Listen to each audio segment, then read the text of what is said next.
Ladies and gentlemen, welcome back to the Bench Warmers. Welcome to the Bench Warmers Shorts. These are quick episodes. It's your host, Karabo Mdluli, your Resident Black Spider-Man. I'm joined by Preoen Govender, aka that guy aka Resident Brown Boy. And bro, we're back again. So this one, we call them shorts because, we want to keep them short, keep them smooth, keep them moving. And this is quite an interesting episode following up from our episode from our previous episode. Build-up. Our Euro Scotland build-up. winning Euro 2021. We predicted Scotland winning the tournament. We're right about that one. It's going to happen. It's going to happen. Manifesting, bro. It's going to happen. And so with this one, in conjunction to that, we're going to talk about who we think is going to be the individual standouts. Because we did talk about teams that we think could win, dark horses, potential teams that may not do well. But this time, we're going to do our MVP. Who do we think is going to be a top scorer and potentially who is not going to have a really good tournament? So while I close the door, you can get us started. Who do you think is going to be the top scorer of Euro 2020? The top goal scorer of Euro 2021 is going to be Romelu Lukaku. Even though I don't think Belgium will go insanely far in the competition, even if they get up to semis, I see this guy bagging goals on goals on goals. I do. It's interesting that we didn't mention him much when we spoke about Belgium in the build-up, because I think he had a brilliant season with Inter. I was just avoiding him because I don't want to spoil. No, that's fair. No, I understand. Now I totally get it. So I think, this is where I said my picks are going to be quite generic if you listen to them. Because I think I don't see. I did say to you, I don't see a team really romping this tournament. Like historically, Euros, they're not the most high-scoring games. Yeah. Like 2016. It was a record low of goals, I think, compared to the World Cup. I mean, there was one goal in the final. There was 14 penalties in the group stages of the World Cup. Yeah. That was the entirety of the Euro 2016 in terms of penalties. Yeah, you see. Yeah. So I think because of that, I don't see a team like really winning like 3-4-0. I think there's going to be teams that will have people who take a lot of penalties. And if you think about teams who take a lot of penalties, who's that going to be? Fernandes, Cristiano Ronaldo. So I think Ronaldo or Harry Kane will be the top scorers with 6 goals or 5 goals. If England make it far enough. That's true, but I do see them, if Grealish plays, that's guaranteed 2 penalties given. He is a merchant. He just gets contact. He really goes in for the tackle. So I see Kane getting a lot of goals from penalties, mostly.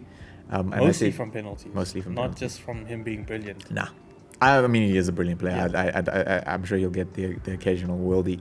And I see the same with Ronaldo. It's all up to Southgate, though. If Southgate set up with like 3 CDMs and 5 centre backs, what are you doing first of all? And it's not like that's never happened. I've seen him line up with like 3 CDMs and 3 centre backs with the most defensive fullbacks ever. I've seen him do that historically. Absolutely. And same thing with Ronaldo. I think I just see him scoring a ton of penalties and a ton of like tap-in goals. The service at Portugal is going to be top. That's what I'm saying. So I have something to link with Ronaldo. My top goal scorer from Portugal isn't going to be Ronaldo. I'm a CR7 fan. I love CR7. Yeah. But I think there's someone in that squad that's going to score more goals than Ronaldo. Is it going to be Bruno? No. Who's going to be? Diego Jota. Okay. I think he's going to be the top goal scorer for Portugal. Okay. He's in my list. So it's Romelu Lukaku, Cristiano Ronaldo, the last dance. Yeah, the last dance maybe. Diego Jota. And then to emphasize on Lukaku, he's not the same player he was when he was with us. Yeah. I think he's developed some sort of like leadership trait because I watched Serie A. Oh my goodness. I watched him consistently this season. And he was brilliant. Not the whole way. For the first half of the season until the Milan derby. Yeah. They were there, second, third, in around that area. After he fought with Zlatan, I don't know what happened, but he put it into another gear and he just became a different animal. Yeah. And he inspired them to the title win. Like, they were second or third, 3 points behind, and all of a sudden he just inspired them to that win, scoring 24 goals and 11 assists. 11 assists for a striker. Yeah. That's crazy. Did Zlatan and Lukaku, were they teammates at United? Yeah, they were. Oh, okay. And Zlatan made the joke that he'd give him like £10 for every good touch he had. So it was already like a bit feisty. Yeah. Oh, okay. And then he kind of called him a voodoo boy and stuff. So, I know Zlatan. He playing good game there. Yeah. He nearly got cancelled. Yeah, he almost did. Okay, so I like those points. I really do. Diego Jota. Yeah, I dig that. And I like your Lukaku pick as well. Probably. But I see that happening more than Jota. We're missing out the goat though. Yilmaz, the GOAT. Lille, league title. I don't see him scoring a lot of goals, personally. Don't you? Nah. Not with Calhanoglu behind him. I don't see him like I don't see him in the conversation for top scorer. I see him scoring goals, but I just don't see him I see him the top. fourth top goal scorer. Okay, behind the other player. that could, He's my dark horse. so this leads on to my kind of underwhelming player of the tournament. So this is different to MVP. We'll get to that.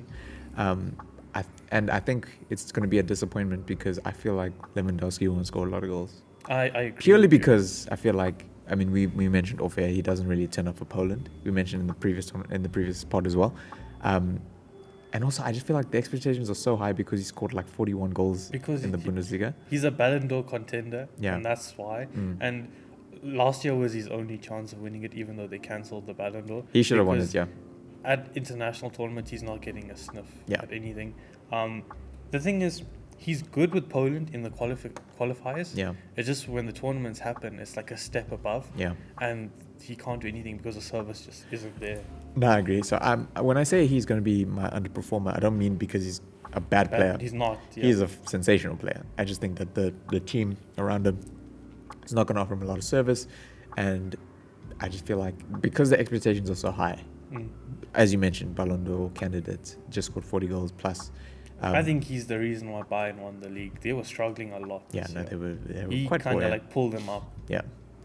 We have, Hansi Flick going to Germany end of, basically next World Cup, they're going to be bangers because I think Joachim Low is finished. Yeah. I don't particularly rate him anymore. But if Hansi Flick goes there, it's a switch up. It's great for him. Yeah. That's great. So, and now, I guess finally. My underachiever. Yeah, your underachiever? Eden Hazard. Oh, you did say this, yeah. Eden Hazard. Yeah. I don't rate him anymore. I don't know what happened. Like, I think it's mentality wise. Like, some players have that elite mentality, like Ronaldo. They just want more. Yeah. I think he was satisfied with going to Madrid and just earning those wages because he's constantly been overweight. Yeah. I don't blame players for being overweight. Sometimes you just have bad genetics. It happens. Yeah. Wayne Rooney suffered from that.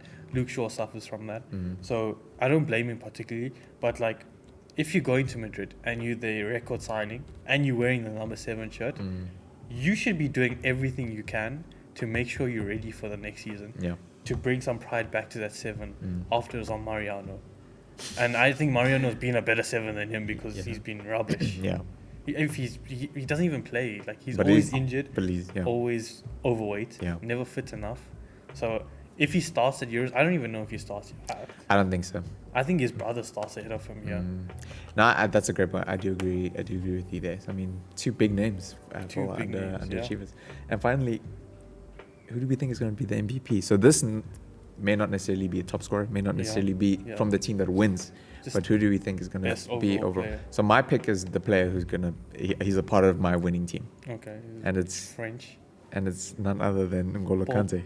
Not Paul Pogba. No, I think Kante is going to have a banging tournament. I really do think so. Preoen is putting his hands over his eyes now. I can't believe what I've just heard. I think Kante is going to have a banging tournament. Kante sexuals. This guy doesn't like N'Golo Kante. Please cancel this guy. Please cancel this guy today. I like N'Golo Kante. The nicest man in all of football, and he doesn't like him. Have you not seen those TikToks?